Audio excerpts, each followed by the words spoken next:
This is Scott. This is Rebecca. And we're the CEOs of Party of 5.5. It's not really a company, it just sounds cool. And if you're looking for a normal family, well, you've certainly come to the wrong place. So keep your arms and legs inside the vehicle at all times, and let's see where this roller coaster takes us. It's time to make history fun again. Party of 5.5 presents This Month in History.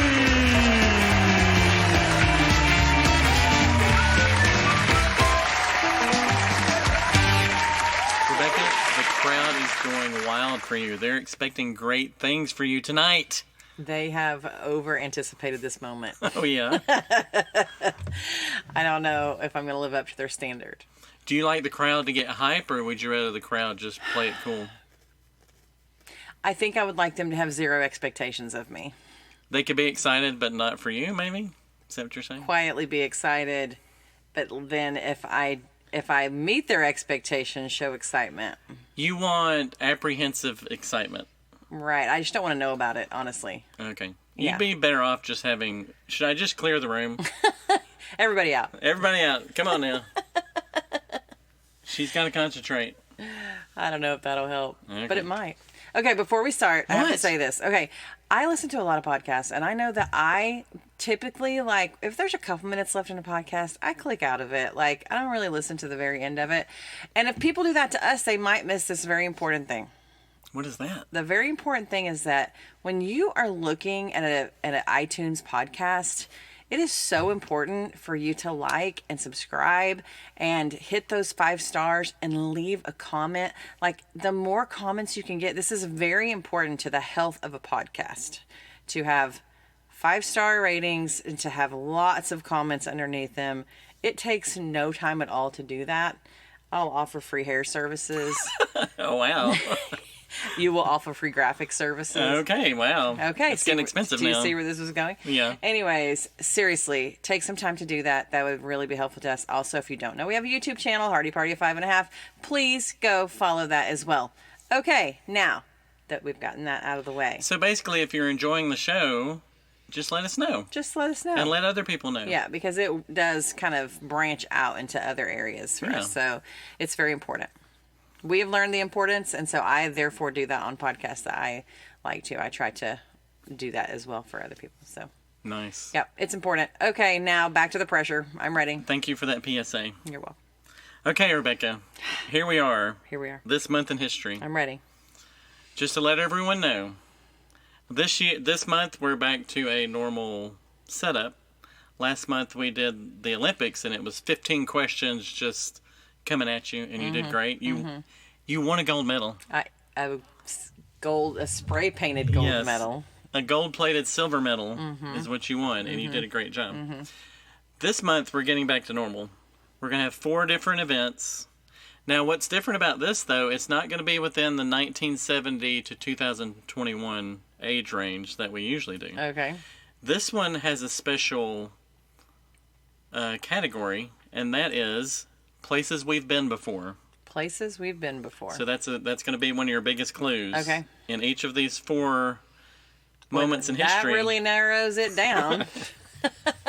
We've been a lot of places just this year. I know. That's what I'm saying. Okay. So you're going to have to... Do you have your thinking cap on? I've got it on. I'm ready. So I'm going to give you the date. Okay. Then I'm going to give you 3 answers to choose from. Okay. And then we're going to see what you think. All right. And I got this. You got this? This is my own personal life. So this is way different than you ask me about somebody's name you cannot even pronounce from another country on some weird date that makes no sense to me. So bring it, honey. Bring it. Okay. I'm so ready. It's already been brought in. I'm scared. Here's number 1. Ooh, you know, I do sort of feel like a floating butterfly. You are crazier than a road lizard. Mr. Egypt, these 2 here heard that we're taking over the world and they want in. I don't know who they are, but they're on exhibit here too, apparently.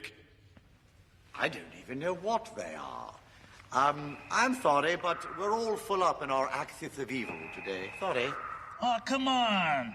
But I'm bad. Hey, I can show you how bad I am. Like, fear me. I'm sorry, I'm just not buying it. You don't seem very bad. You just seem sort of vaguely grouchy to me. What are you doing? What is that? What is this? What does it mean? You've lost me. Is that you breathing? Because I can't hear myself think. Can I make one suggestion to you, my friend? Just simplify. There's just too much going on here. You're evil, you're asthmatic, you're a robot. And what is the cape for? Are we going to the opera? I don't think so. Sorry. Goodbye. Rebecca, that was your audio hint. I'm ready. Okay, it was August 10th. I'm not going to give you the year yet, but it's August 10th. Obviously in August. Okay, A, Galaxy's Edge opens at Disney World in 2019. B, the Smithsonian opens in 1846.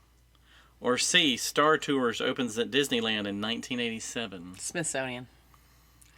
Because in that clip, the only person's voice I recognized was Owen Wilson. Like, I didn't even know any of the rest of that, but I know that was not at the museum. Okay, are you sure? Yeah. Is that your final answer? Final answer. Rebecca Hardy? You're right! Woohoo! Nicely done. The Smithsonian opened in 1846. 1846? It did. Wow, okay. Okay, now it has a weird history because in 1829, an obscure English scientist called James Smithson died in Italy. Okay. Doesn't seem... What does this have to do with America, right? Smithson. Smithsonian. What? Okay, keep going. Well, he had this weird will that he left behind. It said if his only nephew died without any heirs, then he wanted his money, his whole estate, to go to the United States of America to found something called the Smithsonian Institution in Washington, which would be an establishment for the increase and diffusion of knowledge. What? So he specifically wanted this to be like a museum in America. Yeah. So this Englishman who died in Italy gave his money to his nephew. If his nephew died with no heirs, it was supposed to go to America. That is crazy, which So is that's- exactly what happened, and that's exactly what it is. I know. And it's named after... Did you know that was his name? I knew that was his name. I didn't know the backstory that he had done this in his will. I didn't know that. So crazy.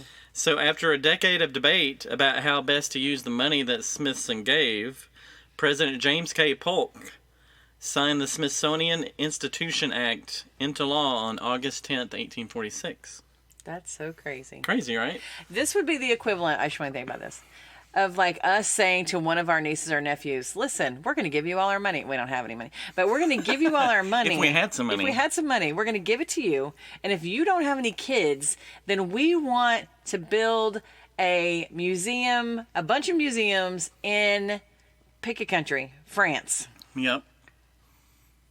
Randomly. I would like to research further and see what his connection with America was. Yeah, that's what I'm trying to figure out. See why he wanted... You would think Like, he would why want it to go to here? England. Right. Why here? He's not from here, and Yeah. he didn't live here, so... Pretty cool. That is so really crazy. I really like the Smithsonian, so I appreciate this man. So the Smithsonian, which is called the Nation's Attic, contains 154 million items, and now it is composed of 19 museums and galleries, 9 research facilities throughout the U.S. and the world, and a national zoo. There is no admission charge to any of the museums. I know that.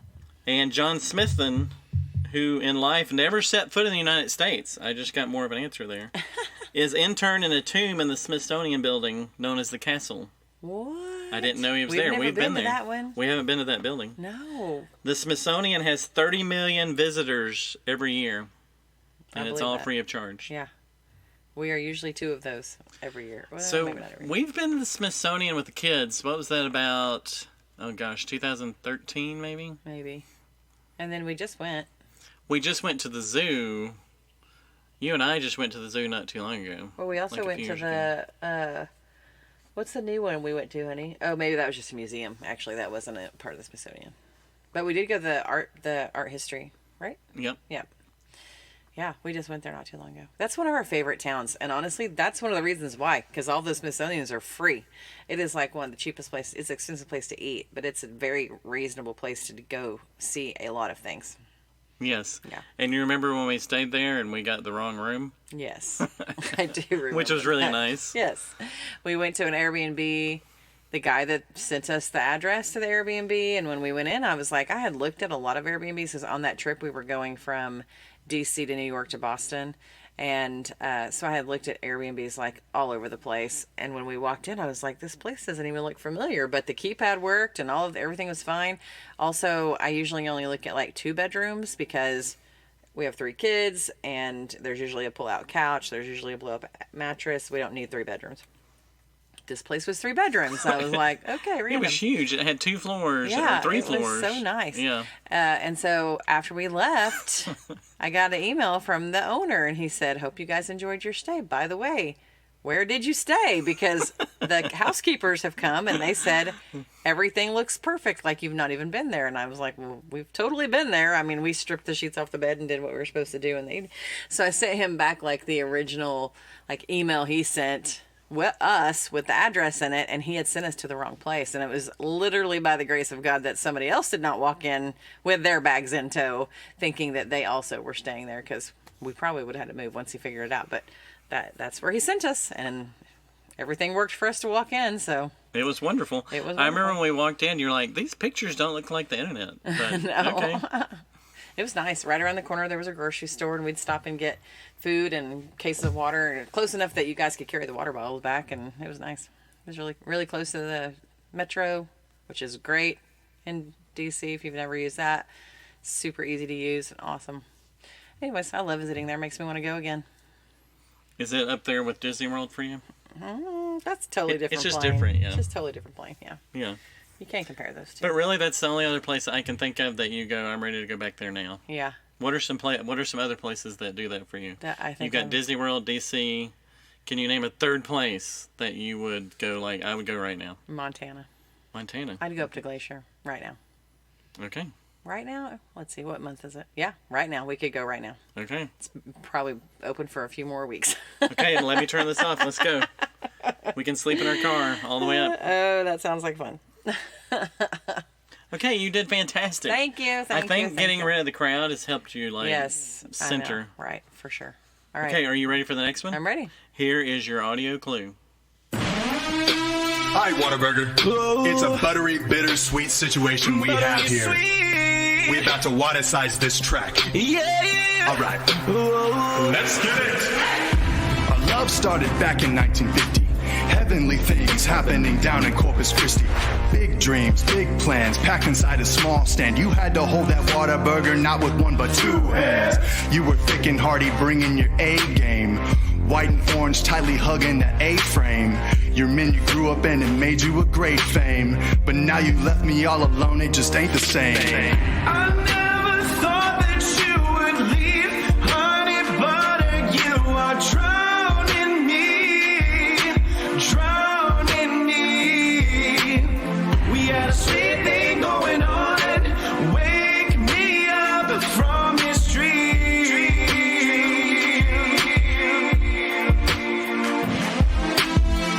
Okay, baby, so you got me in limbo.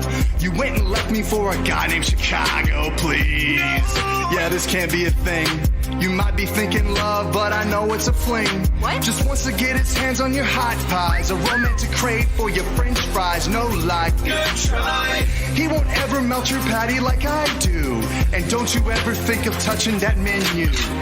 I never thought that you would leave, honey butter. You are drowning me. We had a sweet thing going on. Wake me up from this dream.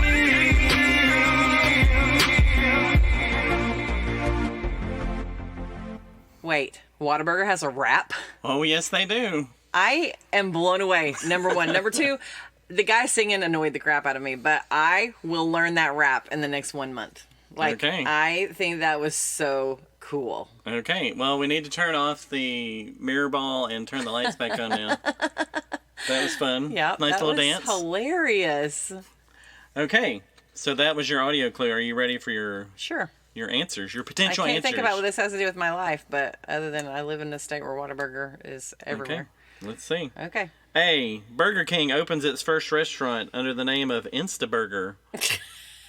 That's a true story. Nuh-uh. Yes, in Jacksonville, Florida in 1953. B. McDonald's opens its first restaurant in San Bernardino, California in 1940. That's also true, but that's not this. And 3. Lay it on me. Whataburger opens its first restaurant in Corpus Christi in 1950. Totally number 3. Are you sure? Absolutely. Actually, that would be C. Well, you're holding up 3 fingers and you're saying C. So for the listening So is your audience, answer they're 3 not, or C? They don't understand my confusion. 3 or C? Both. Okay. The final answer? Final.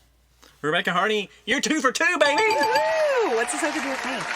We go to Whataburger. We've been to Whataburger. Okay. And it's kind of a Just Texas thing. It is a Texas thing. Yes. Okay. And I'm going to be very controversial here. Okay. Overrated. But anyway. What? Oh, yeah. Oh, my gosh. What's your favorite fast food hamburger? I don't think I have one. I am a burger snob. My burger's got to be like... From across the country, you have a high standard. Oh, yeah. So, Whataburger... I'm asking the wrong person. I can't even think of a burger that I like. Maybe it's at the top of the fast food, but fast food is so far down my list as far as hamburgers go that it doesn't even register on my Scooter Richter scale. So in 1950, Harmon Dobson and Paul Burton were looking to open a hamburger restaurant. Their goal was to make a better burger that took 2 hands to hold and tasted so good that when you took a bite, you would say, "What a burger!" So they had very specific goals. Oh my gosh. They opened their first location on Ayers Street in Corpus Christi, across from Delmore College. Guess how much they sold the burgers for that first location? Gosh. A burger was 46 cents. 46 cents? Why 46 I cents? don't know. So why that number? I just guessed. You throw me off. I don't know what to say. It was 25 cents, 1 quarter. Oh, well, I wasn't terribly off. No, it was just Why 46. I don't know, Yeah. it popped in my head. So you could throw a quarter out and get your burger. What? Oh yeah, You can't now get it's anything like for a quarter. now it's They like don't even give you a $8. French fry for a quarter. Remember when we did our? Gosh, it's been a while back when we did our burger taste test. Yep. And we went around, and Whataburger was one of them. Mm-hmm. I was shocked at how expensive it was. Like, you think fast food is inexpensive, but it wasn't really. It's so outrageous. Oh, yeah. And it's outrageous for us because we have 3 boys to feed. I mean, we can't go to Chick-fil-A with all of our kids for less than $60. Right. I mean, it's nuts. So, no. And Whataburger's not that fast either. I don't even know if it's fast food. Whataburger's never been fast. But I think they make to order. Like, Yeah. I think that's... I mean, I've never really had a cold Whataburger when you go through the drive-thru. Like, it's pretty fresh. Do you know how much money they made on their first day of business? How much money they made? They're selling 25-cent hamburgers. They also sold drinks and chips. Didn't have French fries then, apparently. I don't know. I'm terrible at this. They made $5,000. They made $50 on their first day of business. Oh, wow. That's not a lot. Well, I guess back in the 50s it wasn't too bad. Yeah, is this place still standing? I don't know. That's it. That would be interesting to find Road out. trip. Oh, yeah. We got to go to Montana, and now we're going to Corpus Christi. It's right on the way. No, not at all. Okay, now remember for years, Whataburger was known for its distinct A-framed orange and white stripe roof buildings, which you don't really see much anymore. The first A-frame was built in Odessa, Texas. Oh, okay. And from that one store, there are now 670 stores in Texas, 150 in New Mexico, Arizona, and the southern United States. Okay, I wondered if they were in any other state.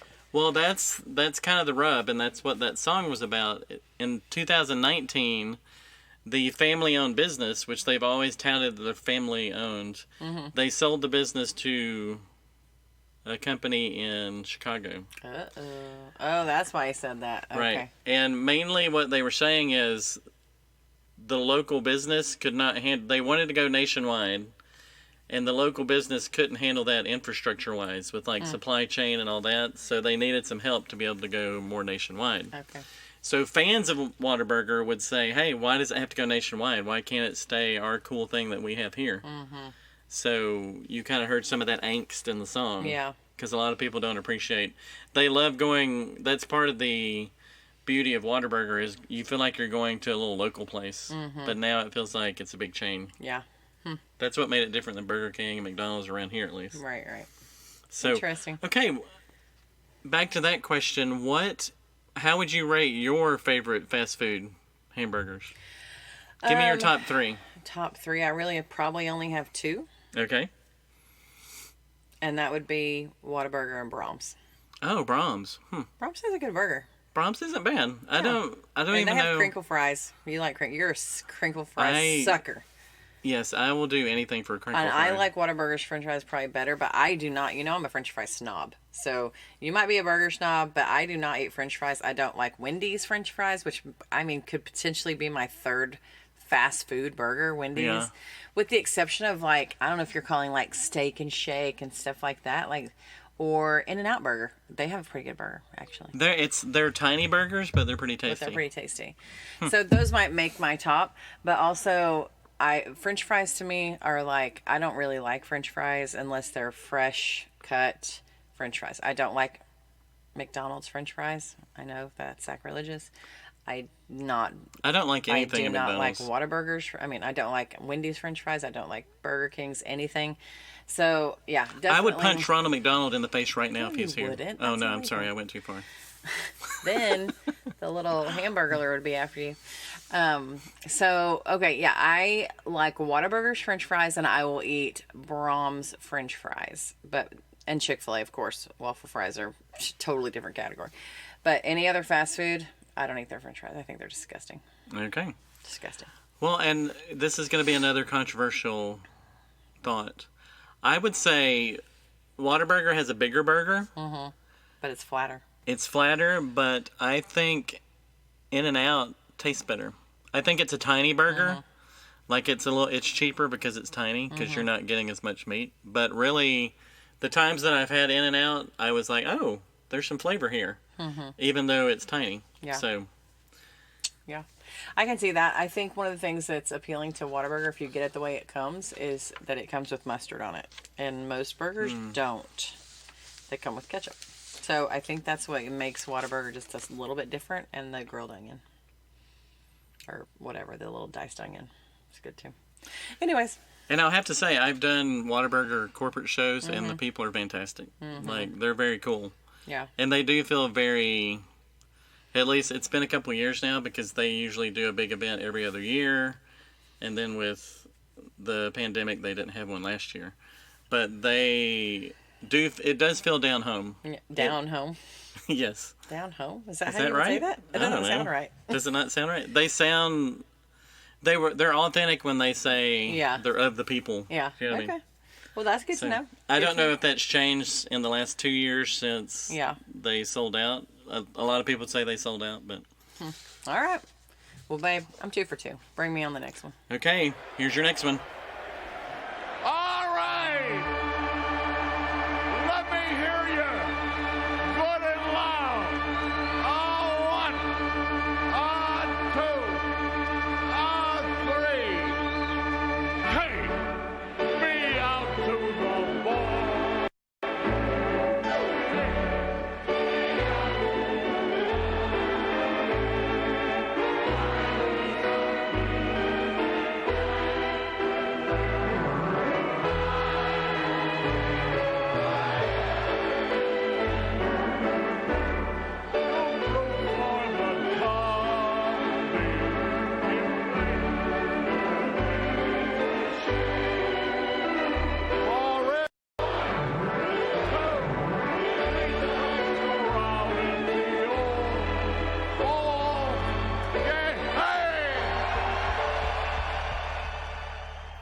Hey, everybody!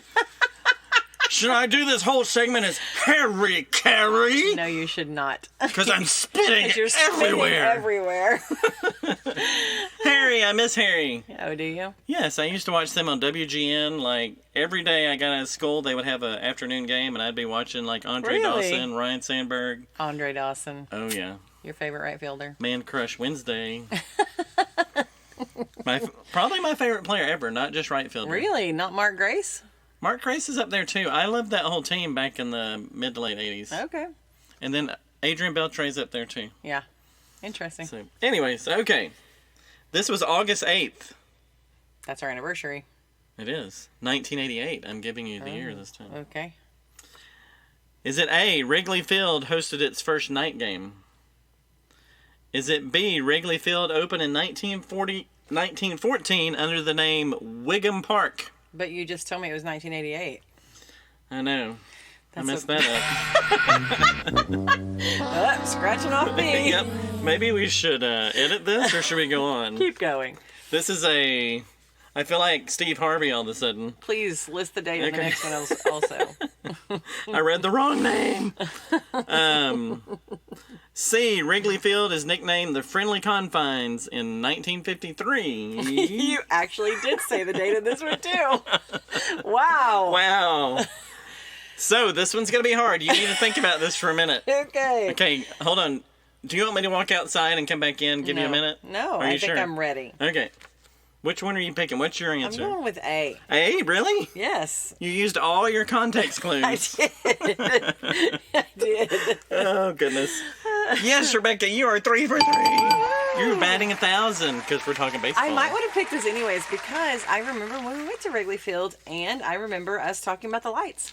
Like that, I remember that being like a new thing. You remember we had a bleacher bum, a former bleacher bum gave us our tour. Oh, yeah. Because Wrigley Field was about famous for the 60s and 70s that people went to the bleachers, got really drunk during the game. Mm-hmm. And he was talking about how they used to like walk across the top of the fence and see if they could balance. The ivy wall in the back. Yeah, it was like, wasn't it a contest? Like if as they got drunk, they could see if they could make it all the way across. Good times at the ball field. Yes. That was so but he was a funny. great tour guide because he good. knew, like, he had lived there basically. So that was cool. Okay, on August 8th. Our anniversary. Yes, what year? 1988. Oh, good job. The Cubs hosted their first night game in the history of Wrigley Field. Night games were originally only played in the minor leagues. The major league played all-day games until 1935 when the Cincinnati Reds played 88 games under the lights, and they more than doubled their attendance. So major leagues went, if we have night games, people are off work, and they'll come to more games. Well, yeah. So over the next 20 years, every major league team began playing night games. They had to put up lights at their stadiums. Yep, so by the 50s, everybody's playing night games, except the Chicago Cubs. It took another 30-plus years until the Cubs lit up Wrigley Field. Until then, did people just pull their cars up and turn on their headlights? No. Actually, I was watching games on WGN, and they would, like, if it got too dark, they would call it till the next day. They would have to they would finish the game the next day. Oh, my goodness. And this is what happened in the first game in 1988. And they even had lights, but this was called due to rain after 4 innings, so they had to finish the game the next day. Oh my gosh. So it ended up in a day game anyways. The Cubs won over the Phillies 6-4, by the way. Interesting. Okay, Wrigley Field is the oldest park in the National League. Can you name the oldest park in the American League that you've also been to? Oh my gosh, the oldest park in the American League. National League, American League. Yankees? Like their first Yankee Stadium. Well, it's not really around anymore. So one that's still currently around. Okay. It's the oldest that's currently been used. I don't have any idea because What other like old ancient stadium have we been to? One of my favorites. Boston. Fenway Park was built in 1912 and Wrigley was in 1914. When did Boston get lights, I wonder? Somewhere in the 50s? Oh, yeah, I'm sure by the mid-50s, everybody had lights. Except for Chicago. So you had to take the day off, the afternoon off, to see Cub games. You had to be a real fan. That's right, and you apparently had to get really drunk in the outfield. Wrigley is known for its ivory-covered brick outfield. Mm-hmm. The unusual wind patterns that come off Lake Michigan, like wreak havoc with fly balls. They have the iconic red marquee on the outside that says Cubs on it. It was really cold when we went. Remember, we had to buy a blanket. Oh, yes, we did. We bought a Cub blanket. You're welcome, Chicago. And there used to be a hand-turned scoreboard, but I don't really think that's as much there anymore because now they've put up a big... So there's some controversy in Chicago. Mm-hmm. Because remember, you used to be able to... There's buildings right across the street, like apartment buildings. And people used to sit up there and watch the game. You could just sit up you could sit in your apartment and just watch the game. Yeah. Well, over the years... At one point, they started putting seats there. Like, you could buy a seat in the building. Oh, yeah. But now they have constructed, like, big jumbotrons and stuff, so you can't see in. You can't see in. Yeah. And I think when we were there, they were kind of in the process of doing that. Like, the outfield wasn't done yet, remember? The outfield was empty because they hadn't put in the new seats. Yeah. But they've kind of taken maybe a little bit of that small-town feel away. Because I think on some of the higher apartments, you can still get seats and look over. Yeah. But they've pretty much made sure you have to go in the stadium now. Ouch. Yeah. So, this is interesting, too. The Wrigley Field was also the home of the Chicago Bears in the NFL from 1921 to 1970. On the same field? Yep. Really? It was also the home of the Chicago Cardinals, which then became the Arizona Cardinals from 1931 to 1938. Huh. So, I didn't realize... The Cardinals came from there, me neither. Well, no, I didn't realize that other sports had been played playing there. Yeah. So the Cubs it's still traditional for them to have day games. So they have the most day games of any team still. I appreciate that. That's cool. That's one of the coolest parks we've been to. That's one of the best tours we've ever had. Oh, yeah. The beach bum guy. I can't remember his name. We have a picture of him. I loved that tour. I just thought it was so detailed. Well, there's so much character. There's so many things to talk about other than, like, the new stadiums. It's, like, way less history, you know. Yeah. Here's the swimming pool, and that's for the new places. And right, here's the new here's the batting suites cage and all the things. When we did the Cubs when we did Wrigley, like he was talking about, this is the same locker room that Babe Ruth hung out in before he came to play, you know. And they walk across this little kind of catwalk, that's above the concession area. Right. So if you're paying attention at all, like when the players are walking there, I mean, you'd really have to just be looking up at the right time to see them crossing literally above your head into the locker room. It's so crazy. I remember that. And just to feel that history, and I think also Wrigley Field's cool because it's just right in the middle of downtown. There's really no parking around it. I can't remember where we parked, but there's just buildings around it. It's so cool. It just feels like you're going into a local stadium, just a small town place. Love it. Yep. Okay, Rebecca, you are 3 for 3. I'm 3 for 3. You are on fire. All right, I'm ready. Are you ready to try to go 4 for 4? Is this the fourth and final? This is fourth and final. Okay, I'm ready. This has been the easiest one so far. The easiest this month in history. Wow. Okay. Well, mainly because you're giving away the answers. Yes, there was a host faux pas on that one. You are welcome. Thank you. I'm taking no prisoners on the next one. Oh, dear. I'm ready.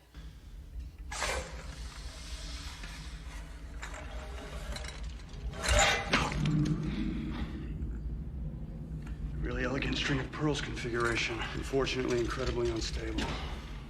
What exactly does this stuff do? If the rocket renders it aerosol, it can take out the entire city of people. Really? And what happens if you drop one? Happily, it'll just wipe out you and me. How? It's a cholinesterase inhibitor. Stops the brain from sending nerve messages down the spinal cord within 30 seconds. Any epidermal exposure or inhalation, and you'll know. Twinge at the small of your back as the poison seizes your nervous system. Do not move that! Your muscles freeze, you can't breathe. You spasm so hard you break your own back and spit your guts out. But that's after your skin melts off. My God. Well, I think we'd like God on our side at the moment, don't you? Well, that was upbeat, wasn't it? Sean Connery, rip. Oh, wow. That was The Rock. Oh, yeah? And that was Nicolas Cage. I loved that movie. Okay, are you ready for your potential answers? Yes. This is August 11th. I'm not giving you the year this time. Oh, fine. Take that. Okay, A, the first hydrogen bomb is completed in 1943. B, The Rock starring Nicolas Cage premieres in 1996. Or C, Alcatraz greets its first prisoners in 1934. Why are you putting those two together? Uh-huh. Told you. I was coming at you like a spider monkey. Read the second one again. Okay, the second one? Yeah. The Rock starring Nicolas Cage premieres in 1996. And then you have C. Alcatraz greets its first prisoners in 1934. B. Your answer is B? Yes. Is that your final answer? Yes. The answer is C! What? Yeah, don't come at me. Don't come at me saying this is easy. You tricked me. Do not say it's easy. You tricked me. I will come at you. This is tomfoolery. Okay. Well, why did you play a whole... That is a lesson learned, baby. Gosh. Okay, what? Why did you play the whole The Rock? Like, you literally played. Yes, I did. Okay. And it threw you off. It did. It let you know it was an Alcatraz. You were certain it was Alcatraz, but you didn't know in what way I was coming at it. Okay, August 11th, 1934. Okay. The first civilian prisoners arrived at Alcatraz Island. Mm-hmm. It's a 22-acre rocky outcrop located in San Francisco Bay. Mm-hmm. It's about a mile and a half from shore. You seem bitter. Are you okay? I'm a little bitter, but I'm listening intently. You should have never said this was easy. These convicts were classified as the most dangerous and were later joined in August and September by two of the most notorious criminals of all time, Al Capone and George Machine Gun Kelly. Okay. So you had some bad dudes at this place. Yeah. Alcatraz was originally a uninhabited seabird haven. Lots of bird poop. Yes, lots and lots of bird poop. I think there still is. I think there's too. It was first explored by Spanish Lieutenant Juan Manuel de Ayala in 1775. He named it Island of the Pelicans. Okay. The island was sold to the U.S. in 1849, and it became the location of the first lighthouse on the coast of California in 1854. It was occupied by the U.S. Army in 1859, and throughout the next 70 years, it was used as a fort and military prison. In 1934, it became part of the U.S. penal system and was fortified into a high-security federal penitentiary designed to hold the most dangerous prisoners, especially those who had escaped from other prisons. For the next 29 years, it housed a total of over 1,500 convicts, including Clint Eastwood. Well, he was played in a movie. Oh. What was that movie? The Birdman? Escape from Alcatraz. Okay, yeah. There was Birdman from Alcatraz, which was Burt Lancaster back in the 50s, 60s. This was Escape from Alcatraz. And then Clint did... It was the story of the guys that escaped and they think went off on a raft, but they don't really think they made it. They say there was never a successful escape, unless you don't count Clint Eastwood getting off. That's not what the guy told us. What are you going to say? Although 36 attempts have been made. Okay. In 1963, Attorney General Robert F. Kennedy ordered it closed because it was just too expensive to maintain. In 1963? Yep. So now it's a National Park Service tourist destination with over 1 million visitors a year. Wow. What were you going to say about the guide when we were there? We took a tour there, and one of the things I loved about the tour of Alcatraz is that, first of all, it's a headset tour. At the time, it was like, you put your headset in. The things I remember about that tour are going into the cafeteria, and they had put in the headset, what you were listening to, they'd like put in sound effects. So when you walked into the cafeteria, there was like dishes clanging, like the background. Yeah, and they noise. were like, look out the window on the right, and like some things but you could, and they put like people talking and dishes clanging, and so it just sounded like you could close your eyes and picture events happening there. Thought that was so cool. And then you can eventually I took a tour. I don't know if you did that one. I think I've been once on my own, and then I went with you, and I think you've been once on your own. Yes, I think that's right. Yeah. And one of the tours that I took was the 14 Attempted Escapes of Alcatraz. Oh, nice. And it went through each of them, and what I remember is there used to be a joke, according to our tour guide, it used to be an ongoing joke about a one-finned shark that swam around Alcatraz, and that's what kept them all scared and on the island. Like there was just a one-finned shark that could only swim in a circle. It was a joke. Yeah. And then also what I liked about the attempted Escapes of Alcatraz tour was that, I mean, you would be standing there and they would point to like the bullet holes, and they would say, oh, he stood there and shot to here, and he stood there and shot to there, and that bullet hole then to this one. Like they're pointing out the bullet holes, like in this area where there was this big shootout. And that was super, super interesting to me. But they did talk about a guy that escaped, made it to shore, because that was a bigger deal. If you could weather the if you could get through the current, the current, because it was so hard to. It's shark infested too, though, right? I think it is shark infested, but if you could get through there because of the current, then you would come out with hypothermia because it's very, very cold. And so apparently one guy made it to the shore. People saw him. He was in cardiac arrest, and they called 911 to save his life, but that also sent him back to prison. Okay. So that was the only attempted there was a person that apparently made it to shore. Definitely looked like he was not well, so they called somebody to help him. And so what you seem to be implying is that you're saying Clint Eastwood could not escape this prison. I think, and I don't believe that. Well, I believe it. I think maybe I'm mixing faction. I'm putting faction together. Yes. I'm putting fact and fiction together again. I think you are too. I just made a new term, faction. The only person that can get off of that Alcatraz is Sean Connery. Well, yeah, and I guess Nicolas Cage too. That's it. Yep. So I really do. I loved going to Alcatraz. It's creepy cool. Yeah. Creepy cool. It feels like there's still like people there. Like it feels spooky. I would when you're go in again there. right now. Huh? I would go again right now. Well, there's another place you would go right now. Yep. So we're gonna go to Corpus. Right. On the way to Montana. Yep, and then we'll just take a left. Sorry. We'll just hop off at Alcatraz on the way back. Yep. Okay. It's gonna be quite a trip. Yeah. Alcatraz reminds me of a story of your parents when they went. They went maybe a couple years ago. Yeah. Mm-hmm. Yep. Well, apparently Mary Lou didn't make it on the little boat, right? No, I think she was. She made it on the boat, but she didn't want to get off because wasn't it. Wes went on and did the tour, and he was supposed to take pictures and he didn't. Wasn't that the story? I thought my mom was with him.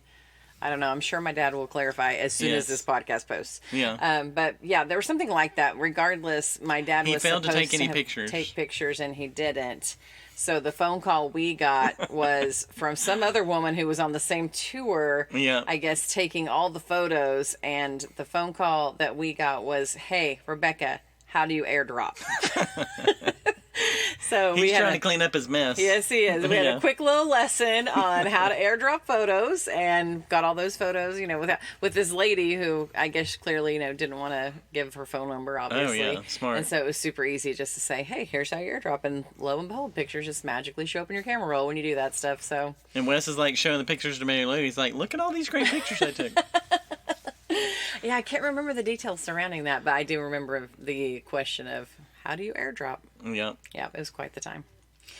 So, anyways, that was good. Rebecca, 3 for 4. The last one was kind of tricky. Well, yeah, after you said, oh, this is so easy. You gave away the answers. I did, but still.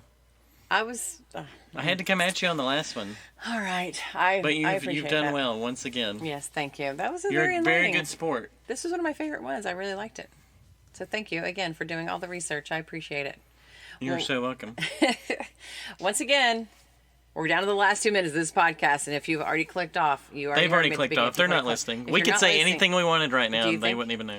Scott, we've got to start saving our outtakes. They're funny. Okay. Sometime we'll maybe we'll start a blooper reel. Maybe we need to start some outtakes. Just throw one on at the end, and then people might listen to the very end. Okay, that could be the teaser. Sometimes we'll have a blooper, sometimes we won't. Right. Right now, I'm just going to tell you to like and subscribe to that podcast again. Really? Yes. Should they do that? They should totally do that. Oh, yeah, that's a good idea. It helps us so much, so just do it. There's no strings attached. Maybe a free haircut out of it. It's a free graphic. Free logo. Do you need a logo? Yeah. I mean, come on. What else? What else can we throw at them? We can get you a Whataburger hamburger for $12. That's right, for $12. There you go. All right, like and subscribe. Go follow our YouTube channel. That is it. Hardy Party 5.5. Over and out. We'll see you next time.